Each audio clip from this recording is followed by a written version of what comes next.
Hello guys, welcome back to my channel. So start करते हैं with the same topic. Class 9 science chapter 5 continue करेंगे with the cell wall. Cell wall जो होती है बेटा, ये प्लांट सेल में प्रेजेंट होती है। It's not present in animal cell. So करेंगे हम, आगे देखेंगे इसमें क्या है। Plant cells in addition to the plasma membrane have another rigid outer covering called the cell wall. The cell wall lies outside the plasma membrane. The plant cell wall is mainly composed of cellulose. Cellulose is a complex substance and provides structural strength to plants. तो क्या है इसमें दिया गया है कि जो plant cells के अंदर प्लाज्मा मेम्ब्रेन के अलावा, जो प्लाज्मा मेम्ब्रेन हमने पहले डिस्कस की थी, उसके अलावा भी एक जो एक्स्ट्रा कवरिंग है, एक एक्स्ट्रा कवरिंग प्रेजेंट होती है, जिसे हम क्या बोलते हैं, cell wall. The cell wall lies outside the plasma membrane. ये बिल्कुल प्लाज्मा मेम्ब्रेन के बाहरली साइड होती है. जो सेल वॉल है ये कहाँ पे प्रेजेंट होती है, बिल्कुल प्लाज्मा मेम्ब्रेन के बाहरली साइड पे. The plant cell wall is mainly composed of cellulose. ये किससे बनी होती है, एक कंपोनेंट जो है सेलुलोज से बनी होती है cell wall. Cellulose is a complex substance. जो सेलुलोज है ना, ये एक कॉम्प्लेक्स सब्सटेंस होता है. इसकी स्ट्रक्चर काफ़ी कॉम्प्लेक्स होती है and provide structure support to the plants. Mainly इसका काम क्या है, प्लांट्स को सपोर्ट देना, स्ट्रेंथ देना. ठीक है, उनको जो स्ट्रेंथ प्रोवाइड करवाता है प्लांट्स को ये cellulose. When a living plant cell loses water through osmosis. जब एक लिविंग प्लांट सेल, जैसे हमने लास्ट में डिस्कस किया था, हाइपरटोनिक, आइसोटोनिक और हाइपोटोनिक वगैरह जो था ना, कि हम अगर लिविंग सेल को एक सॉल्ट और शुगर सोल्यूशन में रखते हैं तो क्या क्या होता है. तो वहाँ से अगर लिविंग प्लांट सेल जो वाटर लूज़ करता है through osmosis, there is a shrinkage और contraction of the content of the cell. तो होता क्या है एक्चुअल में, जब हम किसी सेल को वाटर में रख देते हैं तो क्या होता है, जो सेल है वो क्या करता है, ऑस्मोसिस के थ्रू वाटर लॉस करता है, पानी जो लॉस करता है. जब पानी सेल में से निकल जाता है तो सेल का साइज़ क्या हो जाता है, श्रिंक कर जाता है, सुगड़ जाता है. सुगड़ना जिसे हम बोलते हैं, डिक्रीज इन साइज, साइज छोटा हो जाता है. और contraction of the contents of the cell. जो सेल के कंटेंट्स हैं वो कंट्रैक्ट हो जाते हैं, सुगड़ जाते हैं of the cell away from the cell wall. Cell wall से बिल्कुल अलग होके वो साइड पे हो जाते हैं. ठीक है, जो कंटेंट्स होते हैं ना सेल के, वो क्या हो जाते हैं, सेल वॉल से अलग हो जाते हैं. इसे हम क्या बोलते हैं, प्लाज्मोलाइसिस. क्या बोलते हैं, plasmolysis. We can observe this phenomena by performing the following activities. नीचे जो कुछ एक्टिविटीज़ हैं उसको हम परफॉर्म करके इस फेनोमेना को और अच्छे से समझ सकते हैं. So let's have a activity. हम इसमें क्या करेंगे, mount the peel of a Rhoeo leaf in water on a slide. हम उसकी स्लाइड प्रिपेयर करेंगे रोही लीफ की एंड एग्जामाइन करेंगे cells under the high power of a microscope. Microscope की पावर को हाई रखेंगे, उसके नीचे हम उस सेल को ऑब्जर्व करेंगे, देखेंगे. Note the small green granules. उसके अंदर आपको क्या है, छोटे छोटे ग्रीन कलर के, हरे रंग के ग्रैन्यूल्स दाने से नज़र आ जाएंगे, जिन्हें हम क्या बोलते हैं, क्लोरोप्लास्ट. क्या बोलते हैं, chloroplast. They contain a green substance called chlorophyll. उस चीज़ को हम क्या बोलते हैं, ग्रीन कलर का जो सब्सटेंस है उसे हम क्या बोलते हैं, क्लोरोफिल.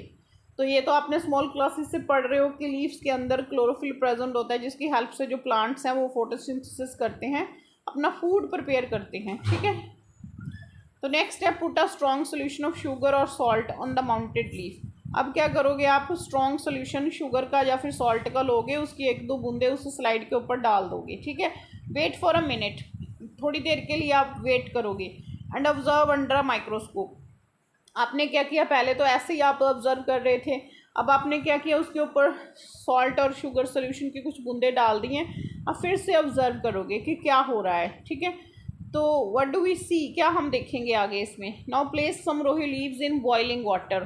तो इसमें जो पहला केस था, इसमें क्या हो जाएगा, सेल में से पानी बाहर निकल जाएगा, सेल क्या करेगा, वाटर लूज़ कर देगा, और वाटर लूज़ करने के बाद जो सेल है वो श्रिंक हो जाएगा. श्रिंक होने से फिर उसके जो कंटेंट है वो हमें सेल वॉल से अलग नज़र आएंगे, एक साइड पे लगे होते हैं, अलग से हो जाते हैं सेल वॉल से. ठीक है, सेल जब पानी लॉस कर देता है. ठीक है, इसे हम बोलते हैं प्लाज्मोलाइसिस. ये वाला जो सेल है ना रोहियो लीव का, ये प्लाज्मोलाइसिस का प्रोसेस शो करेगा अगर हम इसके ऊपर शुगर और सॉल्ट सोल्यूशन की ड्रॉप डाल देंगे. नेक्स्ट क्या है, नाउ प्लेस सम रोही लीव्स इन बॉइलिंग वाटर. उबलते हुए पानी में हम डालेंगे कुछ पत्ते and for a few minutes उन्हें उबालेंगे। दिस किल्स द सेल्स, इससे क्या हो जाएगा, सेल ही किल हो जाएगा।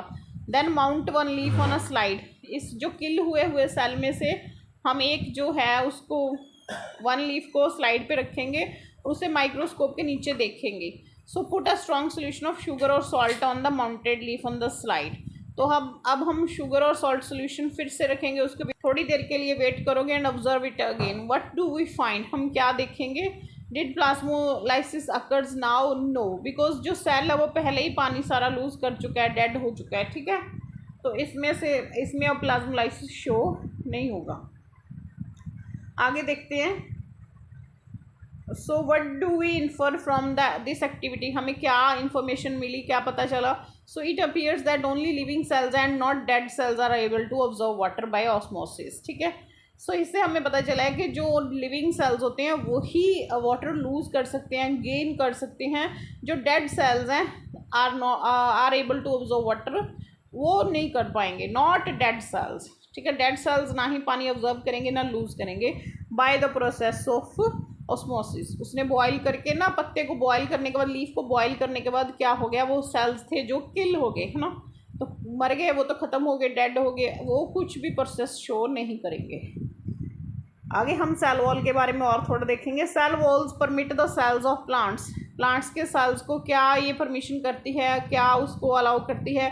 फंजाई एंड बैक्टीरिया को अगर हम देखें, to withstand very dilute hypotonic external media, अगर हम बाहरली साइड पे जो फंजाई और बैक्टीरिया के जो सेल्स हैं उन्हें हम रख देंगे बहुत ही पतले से एक्सटर्नल मीडियम में, तो without bursting in such media cells tend to take up water. ऐसे में क्या हो जाएगा, जब पानी वाला जो मीडियम है काफ़ी पतला है, उसमें हमने सेल्स रख दिए हैं, तो सेल्स क्या करेंगे, they try to take water, water observe करने की कोशिश करेंगे। They tend to take water by the process of osmosis, osmosis के थ्रू वो क्या करेंगे, वो पानी लेंगे, ऑब्जर्व करेंगे। द सेल स्वेल्स अप, जब पानी सेल के अंदर आ जाएगा तो सेल क्या हो जाएगा, स्वेल अप हो जाएगा, फूल जाएगा।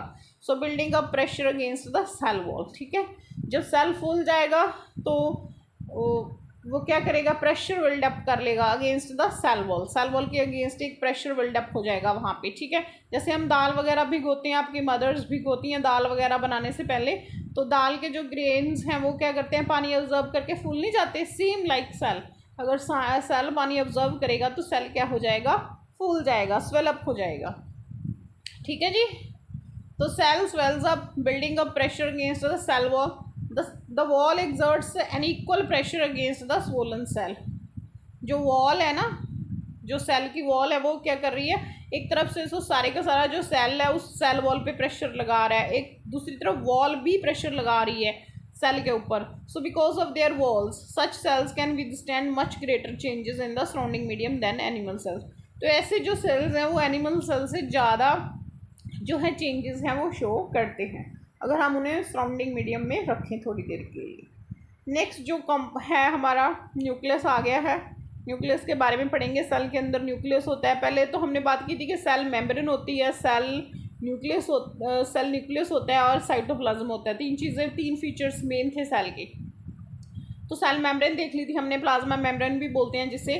तो उसके बाद हमारे पास एक अलग सा फीचर आ गया था जो सिर्फ प्लांट सेल्स में ही होता है, जिसे हम बोलते हैं सेल वॉल। सेल वॉल के बारे में हमने पढ़ा था, तो अब हम न्यूक्लियस के बारे में पढ़ेंगे। न्यूक्लियस है ये दोनों में होता है, प्लांट सेल और अपना एनिमल सेल दोनों में प्रेजेंट होता है। Remember the temporary amount of onion peel, वो बोल रहा है कि दिमाग में लेके और याद करो जो हमने ऑनियन पील की जो स्लाइड प्रिपेयर की थी, है ना, प्याज के उसकी लेके ना उस पीस की जो हमने स्लाइड प्रिपेयर की थी। We had put iodine solution on the peel, हमने आयोडीन सोल्यूशन डाला था। But would we see if we tried observing the peel without putting the iodine solution, अगर हम बिना आयोडीन सोल्यूशन के उसे ऐसे ही देखेंगे तो हमें कैसे दिखेगा, अगर हम आयोडीन डाल के देखेंगे तो कैसे दिखेगा। Try it and see what the difference is, अगर आयोडीन डालेंगे तो थोड़ा न्यूक्लियस सेंटर में से डार्क दिखेगा, अगर कोई कलर नहीं करेंगे विदाउट कलरिंग हम ऐसे ही देखेंगे तो हमें जो न्यूक्लियस है वो प्रॉपरली नहीं दिखेगा। अब हमने कलर डाल दिया है तो न्यूक्लियस हमें प्रॉपरली दिख जाएगा, ठीक है। वो थोड़ा डार्क कलर का एक स्पॉट सा सेंटर में हमें नज़र आएगा, ठीक है। Did each cell get evenly coloured, so according to their chemical composition different regions of cells get colour differently. उनकी केमिकल कंपोजिशन के अकॉर्डिंगली जो अलग अलग कंपोनेंट्स है सेल के, उनको अलग अलग तरीके से कलर हो जाता है। सम रीजन्स अपीयर डार्क, कुछ रीजन्स हमें डार्क नज़र आते हैं, कुछ लाइट कलर के नज़र आते हैं। अपार्ट फ्रॉम आयोडीन भी, बिना आयोडीन के we could also use saffron solution. Iodine के अलावा हम क्या कौन सी जो डाइज हैं, वो कलर्स हैं, कौन से कलर्स यूज़ कर सकते हैं? सैफरन सोल्यूशन यूज़ कर सकते हैं, मेथैलिन ब्लू सोल्यूशन यूज़ कर सकते हैं to stain the cells. Cells को कलर करने के लिए ये वाले सोल्यूशंस हम यूज़ कर सकते हैं, ठीक है। We have observed cells from an onion, let us now observe cells from our own body. पहले हमने प्लांट सेल देखे थे, मीन्स सेल जो था ऑनियन की बॉडी में से देखा था। अब हम हमारी अपनी बॉडी में से सेल देखेंगे, चीक सेल्स की ये बात कर रहे हैं। तो क्या करेंगे हम? Let us take a glass slide with a drop of water on it. एक ग्लास स्लाइड लेंगे, उसके ऊपर पानी की ड्रॉप डालेंगे यूजिंग एन आइसक्रीम स्पून। जो आइसक्रीम स्पून होता है ना, वुडन सा, वो लेके हम स्क्रैप करेंगे inside the surface of the cheek. जो हमारी चीक है उसके अंदर, जो गाल बोलते हैं हम जिसको, हम इसमें अपनी लैंग्वेज में, उसके अंदर हम स्क्रैप करेंगे, थोड़ा खुरचेंगे उसको उस चम्मच की हेल्प से। And does any material get stuck on the spoon? क्या स्पून के ऊपर कुछ लगा? जो चीक सेल्स है वो आ जाएंगे उसके साथ। With the help of a needle we can transfer this material and spread it evenly on the glass slide. जो मटीरियल वहाँ से थोड़ा सा मांस का पीस है, जो थोड़ी सी हमारे चीक से जो अंदर से हमने लिया है मटेरियल, उसे हम अब स्लाइड के ऊपर रख देंगे एंड ग्लास स्लाइड के ऊपर रख देंगे। उसके बाद कलर करने के लिए उसके ऊपर सैफरन सोल्यूशन या फिर मेथिलीन ब्लू सोल्यूशन डालेंगे ताकि वो अच्छे से कलर हो जाए, उसको अच्छे से कलर आ जाए। Now the material is ready for the observation under microscope. अब जो हमारी स्लाइड है वो बिल्कुल रेडी है देखने के लिए। उसके नीचे हम माइक्रोस्कोप के नीचे उस स्लाइड को देखेंगे। नेक्स्ट है don't forget to put a cover slip. Cover slip लगा के फिर देखोगे, बिना कवर स्लिप के नहीं देख पाओगे। बट यू ऑब्जर्व, क्या देखोगे? What is the shape of the cell, cells कैसे दिख रहे हैं, ये हम नेक्स्ट में देखेंगे, ठीक है। यहाँ पे इसने दिखाए हैं चीक सेल्स, नो इसने कोई फिगर नहीं दिखाई, बस इतना बता दिया है कि शेप ऑफ द सेल्स को ऑब्जर्व करो, उन्हें ध्यान से देखो, उन्हें शीट के ऊपर ड्रॉ करने की कोशिश करो।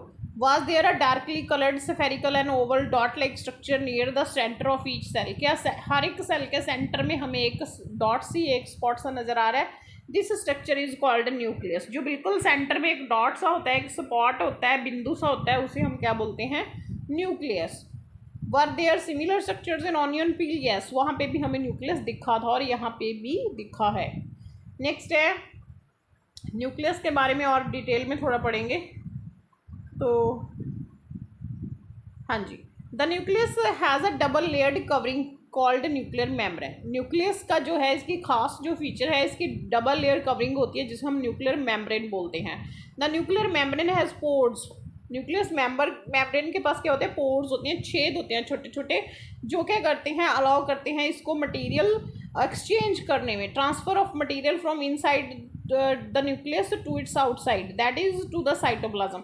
मतलब न्यूक्लियस के अंदर मटेरियल एंटर करता है, न्यूक्लियस से बाहर निकल के कहाँ किसके थ्रू होता है ये सारा? जो इसकी सेल मेम्ब्रेन में, सॉरी इसकी न्यूक्लियर मेम्ब्रेन में जो पोर्स प्रेजेंट होते हैं, उसके थ्रू मटेरियल अंदर बाहर आता जाता रहता है, ठीक है। So the nucleus contains chromosomes.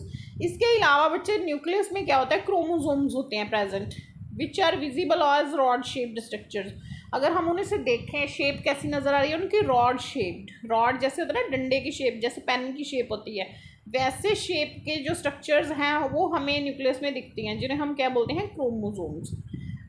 Only when the cell is about to divide. जब सेल डिवाइड होने वाला ही होता है तब हमें ये दिखती हैं क्रोमोसोम्स। क्रोमोसोम्स कंटेन, आगे हम बात करेंगे क्रोमोसोम्स में के अंदर क्या होता है। Contain information for inheritance of characters. Chromosomes के अंदर कुछ कैरेक्टर्स की इंफॉर्मेशन होती है जो एक जनरेशन से दूसरी जनरेशन तक जाने होते हैं। Inheritance of characters from parents to next generation. वो कैसे जाते हैं एक जनरेशन से कैरेक्टर्स दूसरी जनरेशन तक? In the form of DNA. DNA की फॉर्म में जाते हैं। डीऑक्सीराइबोन्यूक्लिक एसिड हो गए, है ना, इसकी फॉर्म में जो है characters they move from one generation to another, ठीक है। ये कहाँ पे होता है? डीएनए ये होता है क्रोमोसोम्स के अंदर, ठीक है। ठीक है। क्रोमोसोम्स कहाँ होते हैं? न्यूक्लियस के अंदर। क्लियर। सो डीएनए जो इसका फुल नेम है deoxyribonucleic acid molecules. Chromosomes are composed of DNA and protein. एक चीज़ और ऐड कर दी उसने कि 2 चीज़ों से बना होता है ये। क्रोमोसोम्स किससे बना होता है? डीएनए एंड प्रोटीन से। ठीक है, DNA and protein. DNA molecules contain the information necessary for the constructing and organising cells. जो डीएनए है उसके पास कैसी इंफॉर्मेशन पड़ी हुई है? सारी की सारी नॉलेज उसके पास इंफॉर्मेशन है कि भाई जो सेल्स हैं उनको कैसे कंस्ट्रक्ट करना है, उन्हें कैसे ऑर्गेनाइज करना है सेल्स को, उनको कैसी ड्यूटीज़ देनी है, कैसे काम करवाना है सेल से। Fundamental segments of DNA are called genes. अब डीएनए में क्या है? आगे उसके कुछ टुकड़े से होते हैं, छोटे छोटे सेगमेंट्स हुए होते हैं डीएनए के, जिन्हें हम बोलते हैं जीन्स। क्या बोलते हैं? Genes. In a cell which is not dividing this DNA is present as part of chromatin material. अब जो सेल है जो नहीं डिवाइड हो रहा, अभी डिवाइड के लिए तैयार नहीं है जो सेल, उसके अंदर जो डीएनए होता है वो as a chromatin material present होता है। ठीक है। क्रोमेटिन मटीरियल जो होते हैं वो धागे जैसी स्ट्रक्चर्स होती हैं। थ्रेड लाइक क्रोमेटिन मटीरियल्स हैं वो क्या होते हैं? थ्रेड लाइक स्ट्रक्चर्स होती हैं। ठीक है, एक गुच्छा सा बना होता है, entangled mass of thread like structures, chromatin material. Whenever the cell is about to, जब सेल डिवाइड होने लगे तब ये क्रोमेटिन मटीरियल क्या हो जाता है? ये चेंज हो जाता है इनटू क्रोमोसोम्स। इस किस फॉर्म में आ जाता है? ये अपनी फॉर्म में आ जाता है क्रोमोसोम्स में। मतलब क्रोमेटिन मटीरियल से क्या बनते हैं? क्रोमोसोम। अगर हम सीधा सीधा बात करें तो इसका मतलब ये निकल रहा है कि भाई जो क्रोमेटिन मटीरियल है वही क्रोमोसोम्स को बनाते हैं। जब तब होता है ये ऐसे क्रोमेटिन मटीरियल के उसमें पड़े रहते हैं फॉर्म में, जब सेल डिवाइड होने लगता है तब ये बनाते हैं, तब ये चेंज हो जाते हैं इनटू क्रोमोसोम्स। क्लियर। ये सारे का सारा कहाँ हो रहा है? न्यूक्लियस के अंदर। हम न्यूक्लियस स्टडी कर रहे हैं। So this is all about for today's video, है ना। Thanks for watching. अगर वीडियो अच्छी लगे लाइक करो, शेयर करो, है ना, कमेंट करो और चैनल को प्लीज़ सब्सक्राइब करो। अगर आप सब्सक्रिप्शन कर लोगे तो आपको नेक्स्ट वीडियो की जो नोटिफिकेशन है वो मिल जाएगी। Again thanks for watching.